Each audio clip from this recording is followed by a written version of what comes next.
What if I told you, a saint chose eternal suffering, so that thousands could attain liberation? Not a metaphor, not a story. A real decision by one man. This is the story of Sri Ramanuja, the one they later called Emberumanar.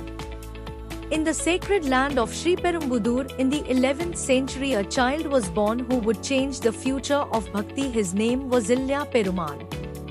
Even as a young student, he could not accept a distant, impersonal God. For him, Narayana was real, personal, and full of compassion. His teacher Yadav Prakash taught Advaita. But Ilya Perumal saw something different. Not illusion, but relationship. Not merging, but eternal service. This disagreement eventually separated them. His true path began when he met Periya Nambi, a direct disciple of Yamunacharya. Here, Ilya Perumal received initiation into Sri Vaishnava Sampradaya, a path not of ego but of Sarnagati, a total surrender. He was named Ramanuja. One day, finally, after 18 visits, his Acharya revealed to him the sacred mantra, Om Namo Narayanaya, the Ashtakshari mantra and the key to liberation. But there was a condition: this must never be shared with anyone who is not initiated into this Sampradaya. If you reveal it, you will suffer in hell. Ramanuja listened and bowed, but Ramanuja asked himself one question: if this mantra can liberate, why should it be hidden? Why should only a few reach moksha? That question changed everything.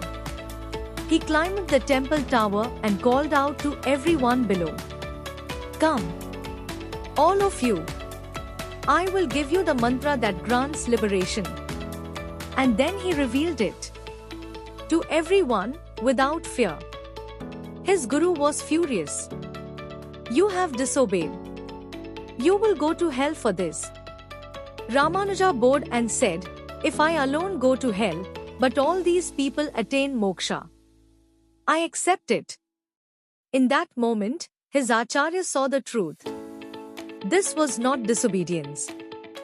This was compassion beyond ego. And from that day, Ramanuja was called Emberumanar, the one who belongs to the Lord and to all people. Today we think spirituality means protect your own progress. Focus on your own moksha. But Ramanuja showed something very different. He broke that idea completely. He showed that true bhakti is not selfish. It is not about reaching God alone. It is about taking others with you. Ramanuja did not become great because he saved himself. He became Emberumanar because he chose to save others first. So ask yourself, if you had something that could help others, would you share it? Or would you protect it?